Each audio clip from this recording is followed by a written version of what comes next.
Hey, this is Turk 72. So we have some victories against the police state. A judge regarding the police action in Ferguson has ruled that the First Amendment rights of the citizens has been violated. And this judge was appointed by President Clinton. So this goes to show you that bipartisan effort can easily be fashioned against the police state, and this is something that most people can agree on. So I think this is pretty good news, and I wish it went a little further into charging the police with false imprisonment and assault and battery, but I take it. I think it is very important that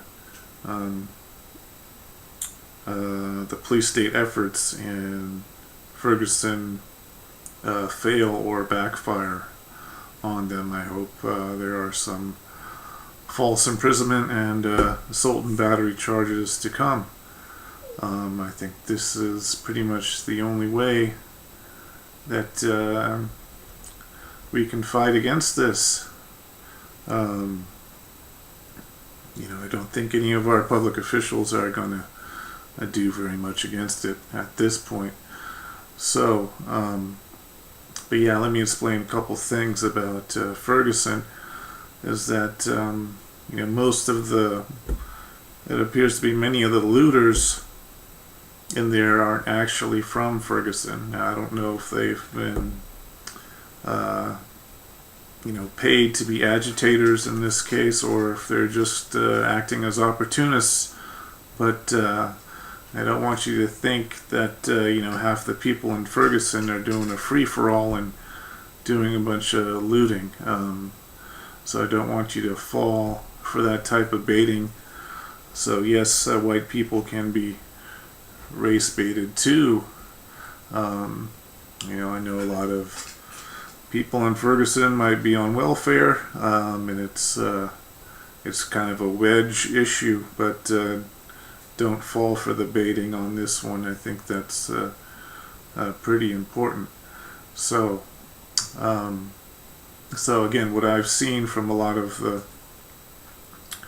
12 plus hours of videos of Ferguson is that that people are pretty much doing a peaceful protest, and that most of the arrests in Ferguson were for failure to disperse. So it's basically protesting, and what I've seen is that basically most of the people in Ferguson were not blocking the street. They may have been walking on the side of the street a little bit, but the people who are really blocking the street were the police. They were doing a line abreast in the street and completely blocking it off with their armored column and a huge row full of policemen.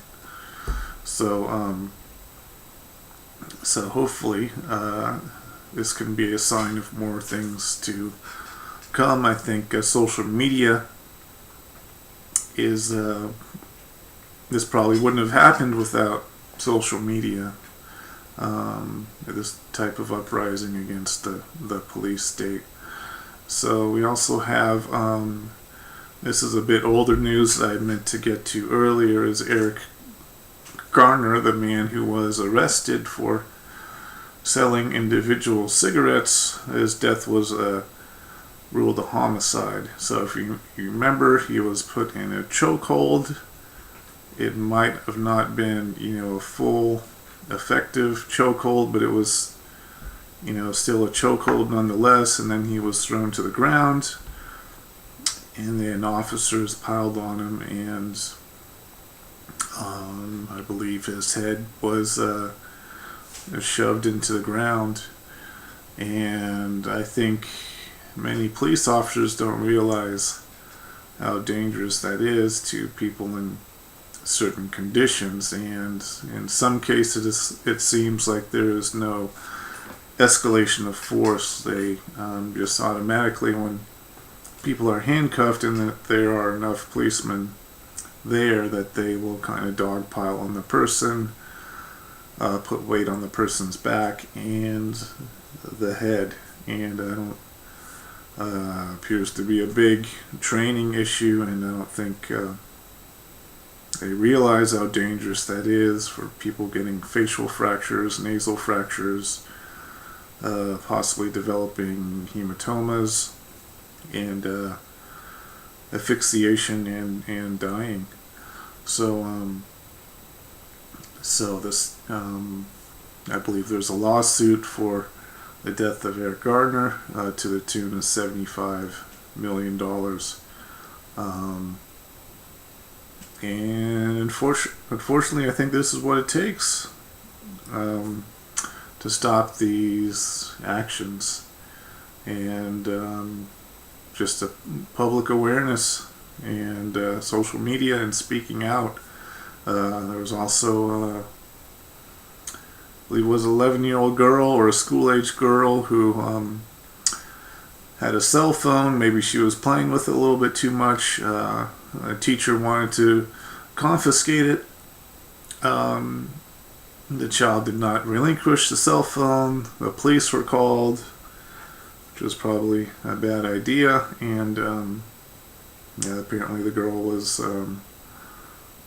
also handcuffed and treated in a manner where multiple police officers were restraining her and pushing her into the ground and so forth. So unfortunately there's way too many of these stories. I'm pretty emotional about it, and I try to get to some of them, but it's they're just overwhelming. So let me know what you think. I think it's good news in Ferguson. I don't know what's currently happening over there. I haven't seen any video feeds from there since August. If you do know what's happening, let me know. And as always, please comment below. This is Turk72 out.